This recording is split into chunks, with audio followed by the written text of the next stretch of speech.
Lieutenant Jack Miller stood at the observation deck of the Earth Alliance vessel Horizon, watching the stars streak by as the ship traveled through hyperspace.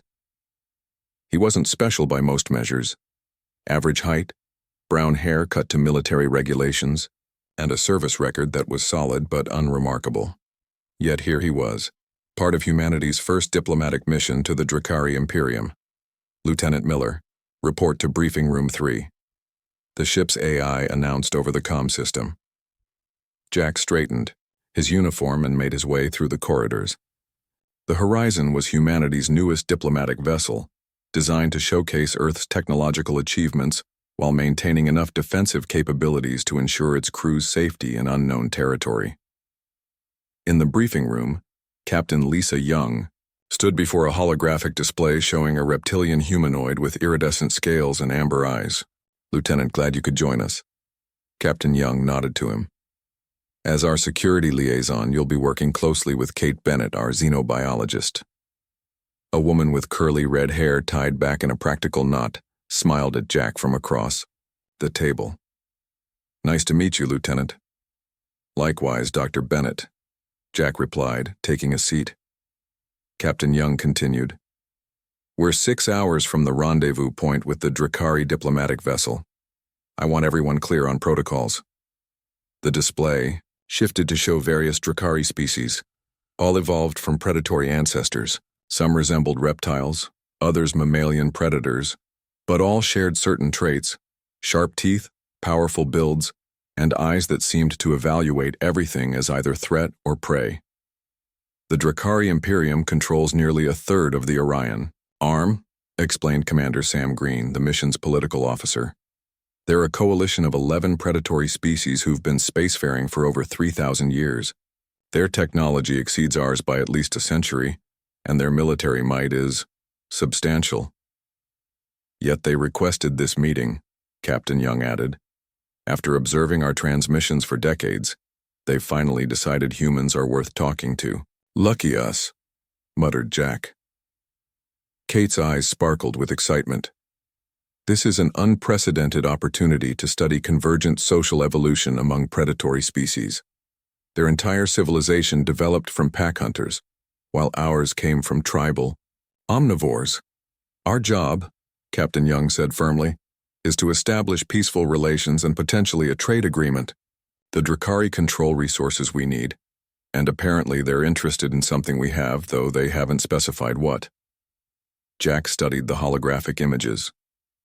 Unlike the insectoid Chkata or the gaseous meld, humanity's previous alien contacts, the Drakari looked dangerous. They weren't just alien, they were predators, evolved to kill. "Lieutenant Miller will lead our security detail," Captain Young continued. "The Drakari have agreed to limited personnel carrying non-lethal weapons only. We'll have 4 security officers at all diplomatic functions." "What do we know about their cultural taboos?" Jack asked. Commander Green sighed. "Less than I'd like. They value strength and directness. They don't consider lying dishonorable if it achieves a goal. They have strict hierarchies based on personal power." "Sounds like predators," Kate noted, making entries on her tablet. "Apex species typically develop dominance-based social structures." 6 hours later, Jack stood in the Horizon's docking bay as the airlock cycled.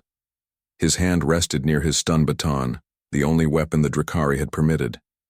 Behind him stood his security team, Officers Paul Davis, Linda Carter, and Ryan Jones, all looking alert, but non-threatening. The airlock hissed open. The first Drakari to step through stood nearly 7 feet tall, with dusty gold scales and vertical pupils set in amber eyes. Behind this leader came 4 others of different species, one furred with feline features, 2 reptilian but smaller than the leader, and one with leathery skin that reminded Jack of Earth's extinct pterosaurs. "I am Shirak, voice of the Drakari High Command," the leader announced in perfect English, displaying rows of sharp teeth. "We are pleased to establish formal contact with humanity." Captain Young stepped forward. "I am Captain Lisa Young of the Terrifies, the Earth Alliance. Welcome aboard the Horizon." The diplomatic niceties continued as both groups moved to the conference room prepared for this historic meeting. Jack maintained a professional expression, but his eyes never stopped assessing the visitors. The Drakari moved with the fluid grace of natural hunters, their eyes constantly scanning, evaluating. During the initial presentations, Jack noticed the Drakari delegation paying particular attention whenever humans displayed emotional responses. When Captain Young spoke passionately about hopes for peaceful cooperation, the aliens exchanged glances. When Commander Green laughed at a minor miscommunication, they tilted their heads in what seemed like confusion. At the reception following the meetings, Kate sidled up beside Jack as he watched the room. "Notice anything odd?" she whispered. "They watch us like we're some kind of puzzle," Jack replied, "especially when we show emotion." Kate nodded. "They've also been collecting biometric data. See those ornaments they wear? They're scanners." Jack frowned. "Is that a problem?" "Not necessarily. It's just interesting what they're focusing on. Heart rate, adrenaline levels, neural activity patterns. They're more interested in our biology than our technology or resources." Later, as Jack demonstrated basic Earth martial arts at the Drakari's request, he slightly twisted his ankle during a complex move. It was nothing serious, a minor pain he ignored as he continued the demonstration. But the reaction from the Drakari was immediate. Their pupils dilated, and Shirak stepped forward with unusual intensity. "You are injured, Lieutenant Miller." Jack shook his head. "Just a small twist. It's nothing." The Drakari delegation conferred in their own language, a series of clicks, hisses, and guttural sounds. Their body language had changed completely. That evening, as the Earth delegation reviewed the day's events, a message came from the Drakari vessel. "They want to bring additional representatives to tomorrow's meeting," Captain Young announced. "Scientific experts, they say." "Scientific?" Commander Green frowned. "I thought this was a diplomatic mission." Kate looked thoughtful. "They're fascinated by something about us, and it's not our technology or resources." Jack gazed out at the stars, thinking about the predatory eyes that had watched him all day. "Then what do they want?" "I don't know," Kate replied, "but I intend to find out."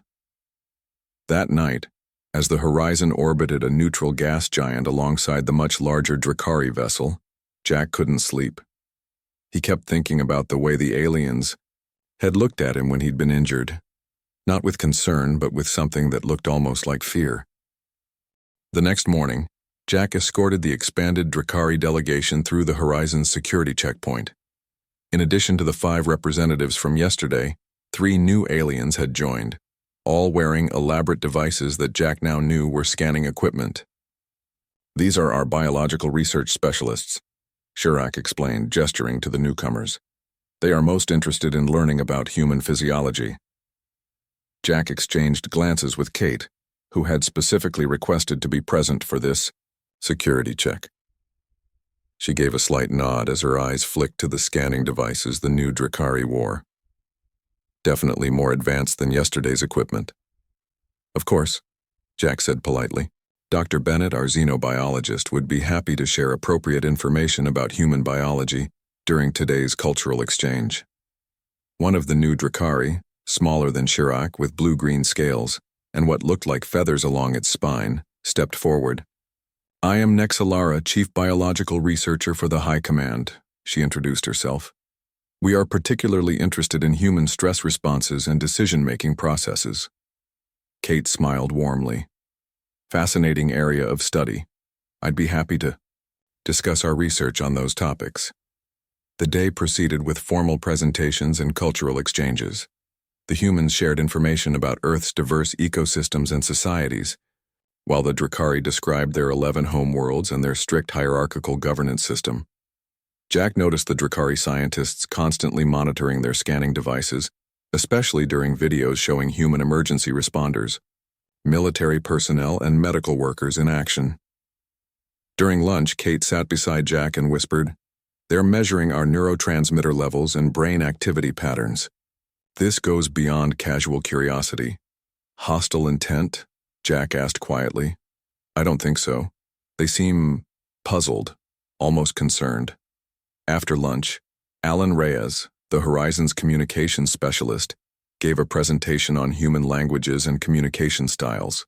The tall, dark-haired man was enthusiastic about his subject, gesturing broadly as he explained how human communication relied heavily on emotional context. For humans, Alan explained, what remains unsaid is often as important as what is spoken aloud. We communicate through tone, expression, and body language. The Drakari seemed fascinated by this concept. Chirac asked, when a human says one thing but means another, is this not considered deception? Alan smiled. Not necessarily. It's more complex than simple truth or lies. We call it reading between the lines. The afternoon session was interrupted when the ship's alarm suddenly blared. Red warning lights flashed throughout the conference room. Power coupling failure in Section 12, announced the ship's AI. Non-essential personnel evacuate the area. Engineering team to Section 12 immediately. Jack's security team immediately moved to protect both human and Drakari diplomats. But Jack noticed something odd. While the Drakari moved quickly away from the potential danger, several humans, including engineers who weren't even on duty, ran toward the affected section. Through the conference room's large viewport, they could see crew members rushing into the corridor that led to the damaged area. The Drakari scientists' scanning devices were working overtime now, lights blinking rapidly as they recorded data. Nexalara and her colleagues exchanged meaningful glances. The crisis was resolved quickly. A power coupling had overheated but was replaced before any serious damage occurred. Captain Young apologized for the disruption, but Jack could tell the Drakari delegation was more interested than annoyed. That evening, Kate asked Jack to join her in the science lab. When he arrived, he found her and Alan Reyes hunched over a computer terminal. I asked Alan to help me with something, Kate explained.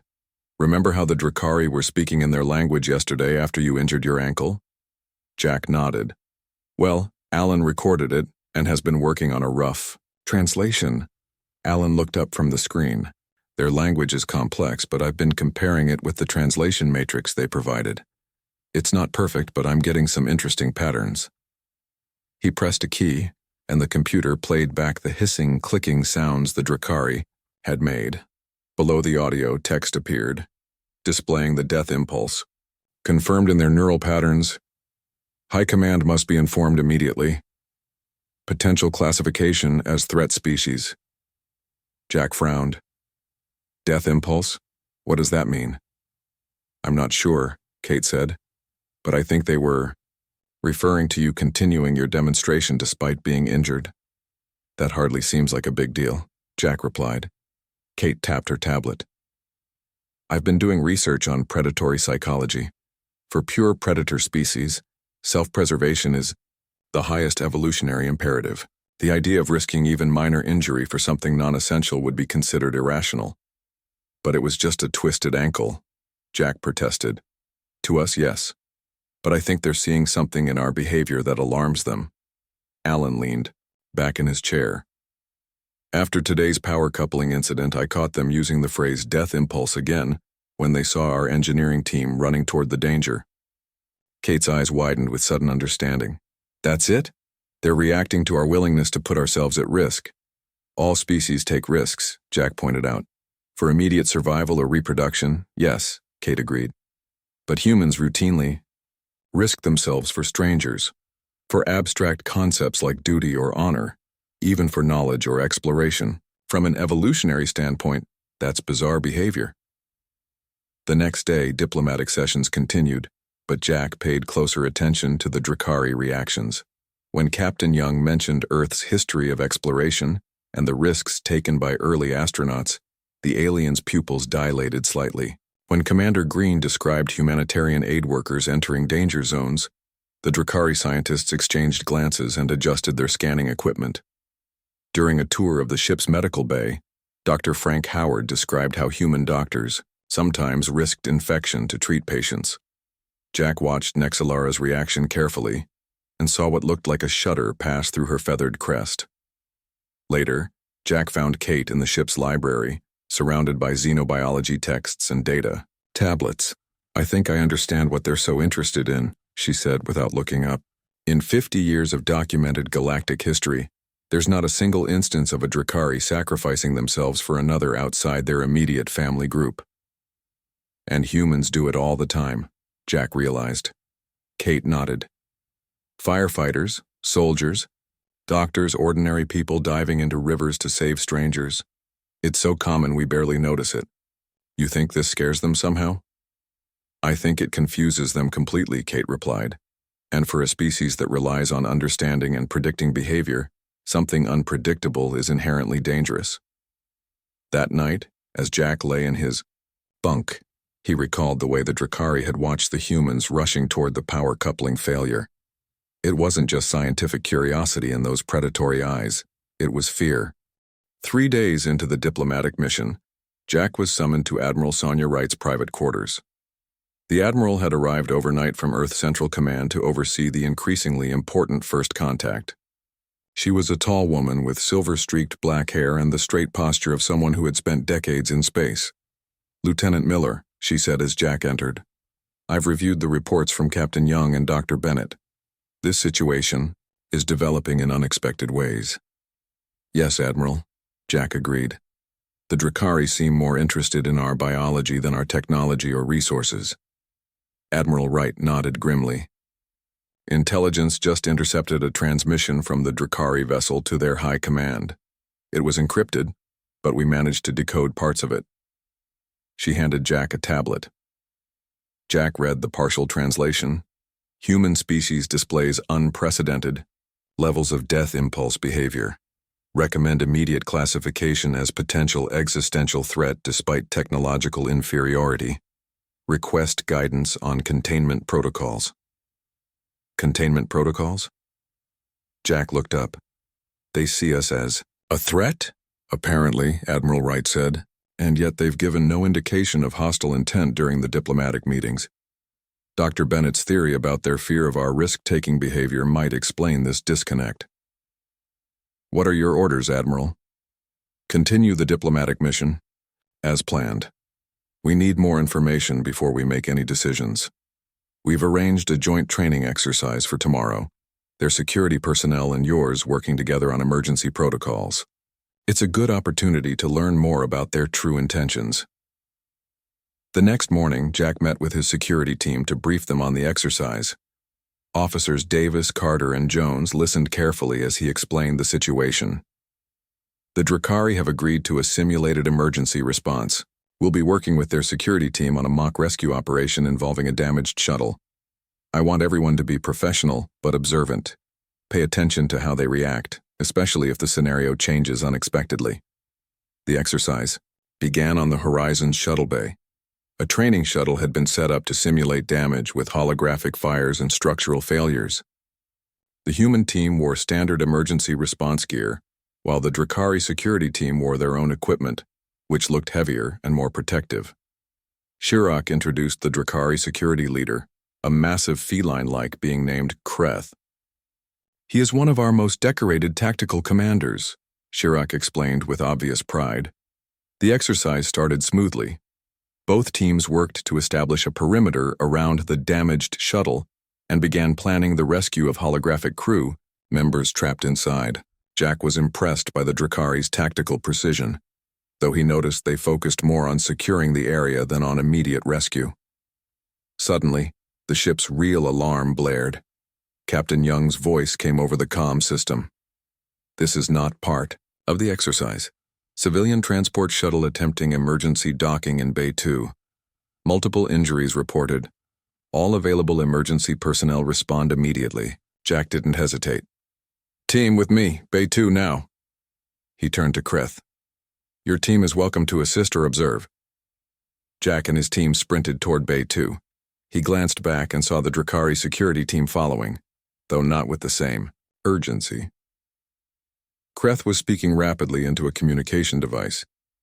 In Bay 2, a small civilian transport was making a rough docking approach. Through the viewport, Jack could see the shuttle was badly damaged, with a visible hull breach sealed by emergency force field patches. "Shuttle reports engine failure and life support damage," announced the bay controller. 5 civilians aboard, 2 injured, 1 critically. The shuttle made a hard landing, skidding across the bay floor before coming to a stop. Smoke poured from its engines, and warning lights flashed around the unstable hull breach. "Life support failing," came the desperate call from inside. Jack turned to his team. "Davis Jones, fire suppression. Carter with me on extraction." He glanced at the Drakari team who had taken positions near the bay entrance. "We could use help with the injured?" he called to them. Kreth made a gesture that Jack couldn't interpret. None of the Drakari moved forward. There was no time to wonder why. Jack and Carter rushed toward the shuttle as its hatch opened. Smoke billowed out. Inside, they found 5 civilians, a family with parents and 3 children. The mother was unconscious and one child had a serious leg injury. "Life support critical," warned the shuttle's system. "Hull integrity failing. Emergency force field at 30%. The shuttle could decompress at any moment if the force field failed." Jack and Carter worked quickly, getting the injured mother onto a stretcher while the father carried his injured child. The other 2 children followed, coughing from the smoke. As they were exiting, the shuttle shifted with a groan of stressed metal. Warning sirens blared as the force field flickered. "Force field failure imminent," announced the shuttle's computer. The father stumbled, almost dropping his injured child. Jack handed his end of the stretcher to Davis, who had returned from dealing with the engine fire, and rushed back into the shuttle to help. As he grabbed the child, the force field gave a warning flicker. Jack knew he had seconds before failure would expose the shuttle to vacuum. He scooped up the child and sprinted for the exit.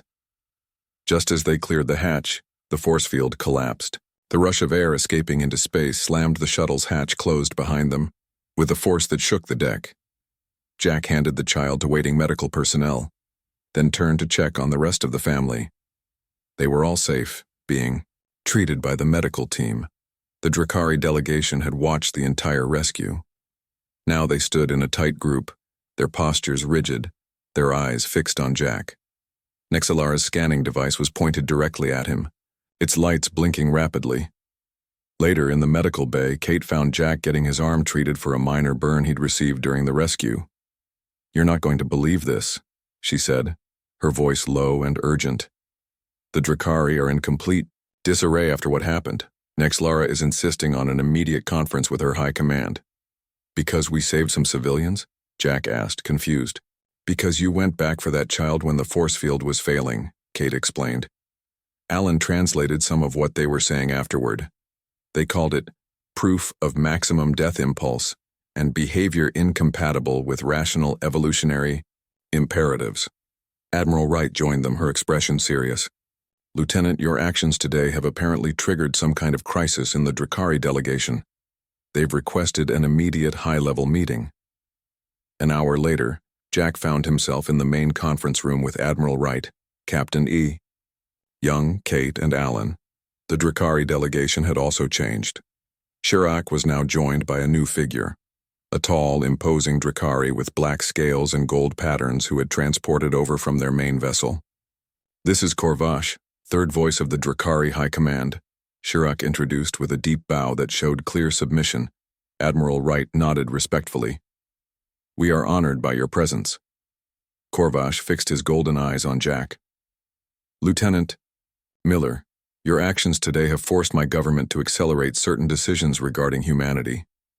Jack felt a chill. "I was just doing my job." "That," said Korvash, "is precisely what concerns us." The conference room was silent after Korvash's statement. Jack looked to Admiral Wright, who maintained a calm, diplomatic expression despite the clear tension. "Perhaps you could explain your concerns more specifically," Admiral Wright suggested. Korvash gestured to Nexalara, who stepped forward with her data device. "In 10,000 years of galactic exploration," Nexalara began, "the Drakari Imperium has catalogued over 300 sentient species. All of them, without exception, follow predictable, evolutionary behaviors regarding self-preservation." She tapped her device and a holographic display appeared in the center of the conference table. It showed various alien species, none of which Jack recognized. All sentient life, until now, has displayed a clear hierarchy of survival priorities. She continued. First, personal survival. Second, offspring survival. Third, genetic group survival. This is the foundation of all rational behavior. Admiral Wright nodded. Those priorities exist in humans as well. But not in the same order, Nexalara countered. Humans routinely place themselves at risk for non-genetic relations. You sacrifice personal survival for abstract concepts. You run toward danger rather than away from it. This behavior pattern is what we call the death impulse. Kate leaned forward.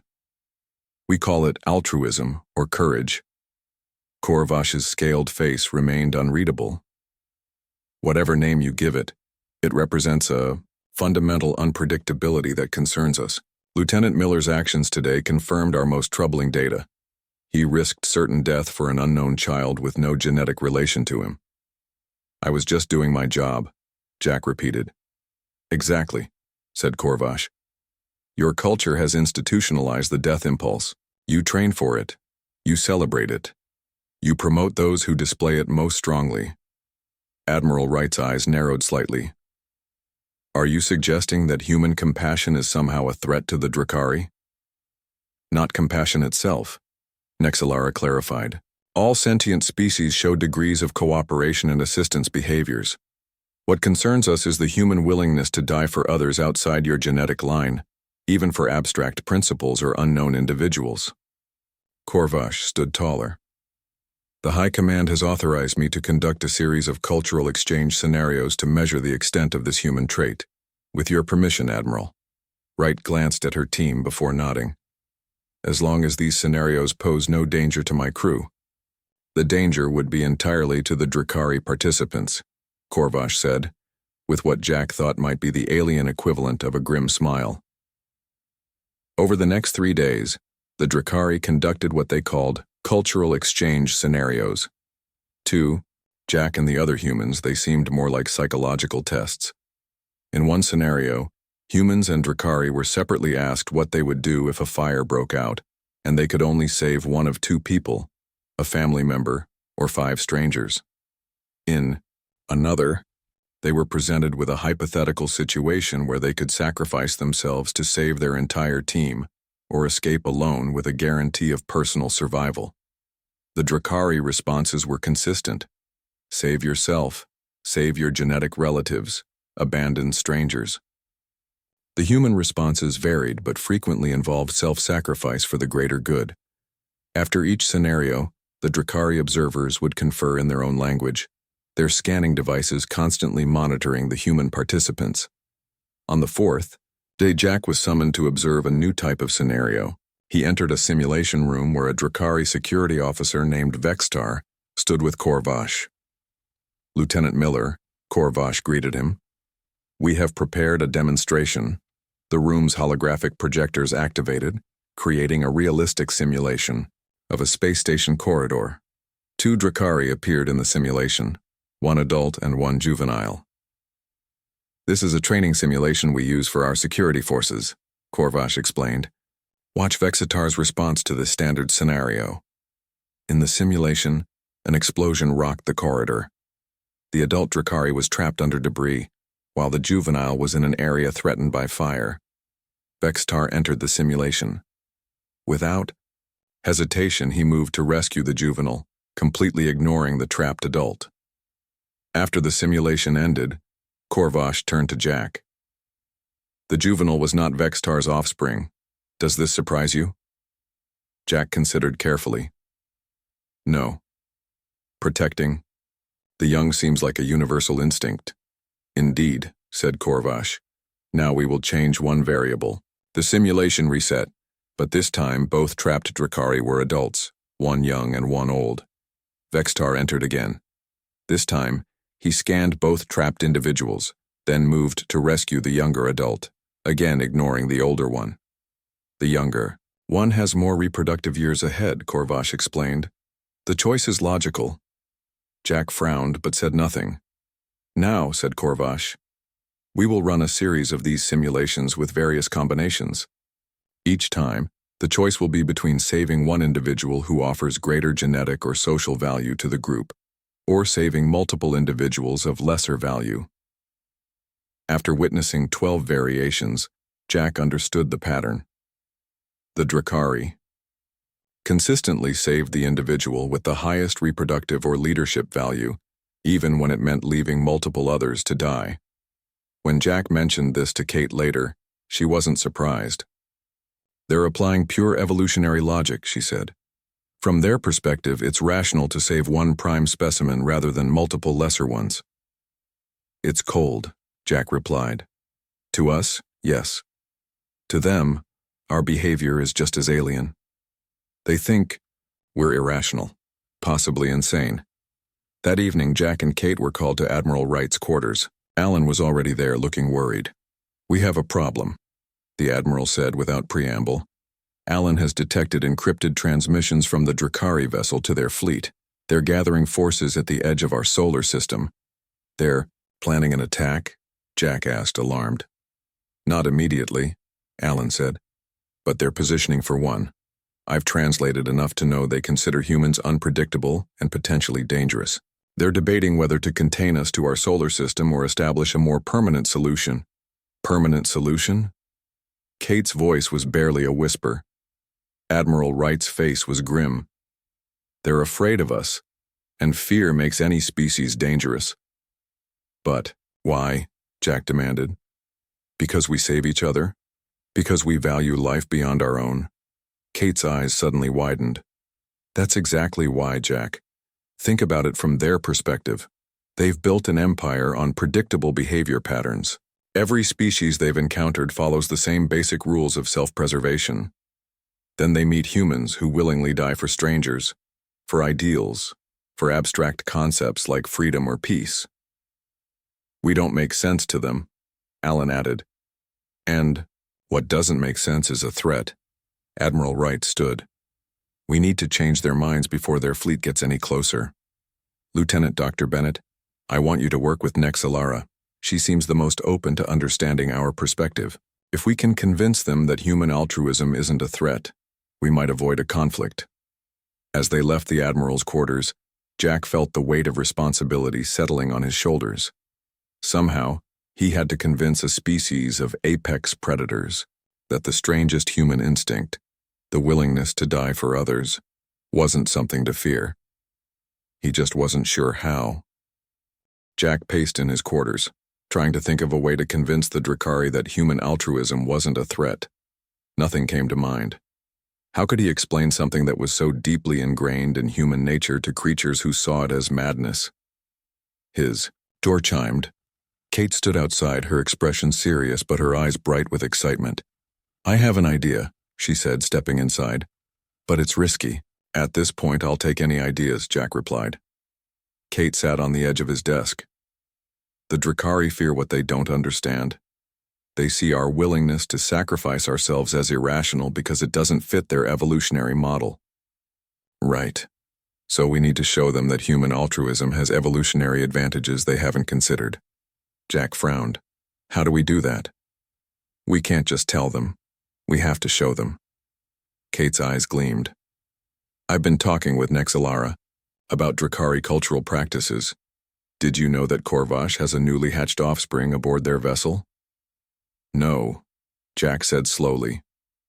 "Why is that important?" "Because in Drakari culture, offspring of high command members are sacred. They represent the future of their genetic line and the stability of their power structure."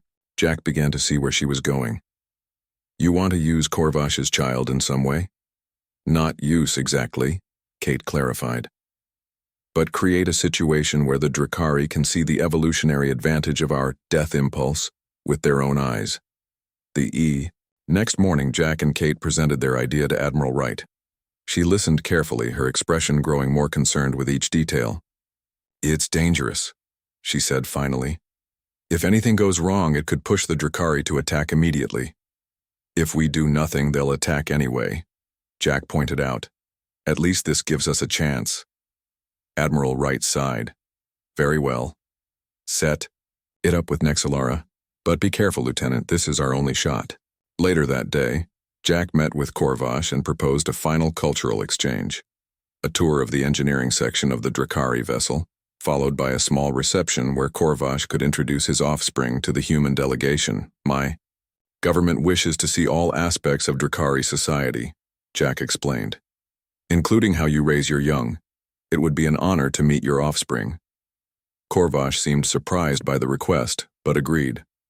"Our vessel is much larger than yours. The tour may take some time. We look forward to it," Jack said, hoping his nervousness didn't show. The next day, a small human delegation including Jack, Kate, Alan, and Admiral Wright boarded the Drakari vessel. It was enormous, at least 10 times the size of the Horizon, with vast corridors and chambers filled with technology far beyond Earth's capabilities. During the tour of the engineering section, Kate kept up a steady stream of questions about Drakari propulsion systems, keeping their hosts distracted while Jack carefully observed the ship's layout and security protocols. Finally, they were led to Corvash's private quarters for the reception. The room was large and filled with what Jack assumed were status symbols, weapons, artworks, and strange artifacts from other worlds. Corvash gestured to a small Drakari who entered from a side chamber. The juvenile had scales similar to Corvash's, but without the golden patterns that would develop with age. "This is my offspring, Sherak," Corvash announced with obvious pride. The humans made appropriate noises of appreciation. Jack watched as Kate engaged Corvash in conversation about Drakari child-rearing practices, carefully drawing the high-ranking alien away from his offspring. Jack moved closer to the young Drakari, who watched him with curious eyes. "Hello," Jack said gently. "It's nice to meet you." The translator device he wore converted his words. The young Drakari tilted its head, but didn't respond. Suddenly, the ship lurched violently. Alarms blared throughout the vessel. "Engine containment. Breach in Section 4, announced a Drakari voice over the communication system. "All personnel evacuate the area." Guards rushed in to escort Corvash to safety. In the confusion, no one noticed that the small Drakari offspring had stumbled into a decorative water feature in the chamber. The force of the ship's movement had knocked the young one unconscious, face down in the water. No one noticed except Jack. Without hesitation, Jack dove toward the water feature and pulled the young Drakari out. The small creature wasn't breathing. Jack laid it carefully on the floor and began administering what he hoped was the Drakari equivalent of CPR, using techniques Kate had secretly briefed him on. The room froze. Corvash turned from where his guards were ushering him to safety and saw Jack attempting to revive his offspring. "Get away from my child," Corvash roared, rushing back into the room. But before he could reach Jack, the young Drakari coughed and began breathing again. Its eyes fluttered open. Corvash stopped, his entire body rigid with shock. He looked from Jack to his now breathing offspring, clearly struggling to process what had happened. "You saved my child," he said finally. "At risk to yourself during an emergency evacuation." Jack stood slowly, careful to appear non-threatening. "Yes." "Why?" The question contained genuine confusion. "Because it was the right thing to do," Jack answered simply. Later, after the engineering emergency had been contained, and Kate had confessed to causing it as part of their plan, Jack found himself once again in a conference room with Corvash. But this time the alien's demeanor was completely different. "The High Command has been in contact," Corvash announced. "They have ordered our fleet to stand down while we reassess the human species." Admiral Wright nodded. "A wise decision." Corvash turned to Jack. "You had no reason to save my offspring. It offered you no advantage. In fact, during an emergency, it was a waste of valuable evacuation time." "That's where you're wrong," Kate interjected gently. "The human instinct to protect others, even at personal risk, does have evolutionary advantages. It builds trust. It creates societies where everyone looks out for each other, making the entire group stronger. One Drakari cannot watch everywhere at once," Jack added. "But in human society, I know that others will help my family if I'm not there, just as I helped yours." Corvash was silent for a long moment. "This concept is difficult for us to grasp, but I cannot deny its effectiveness. My offspring lives because of your death impulse. We call it compassion," Admiral Wright said. "Or sometimes, humanity." In the days that followed, The Drakari and human delegations worked to establish a new understanding.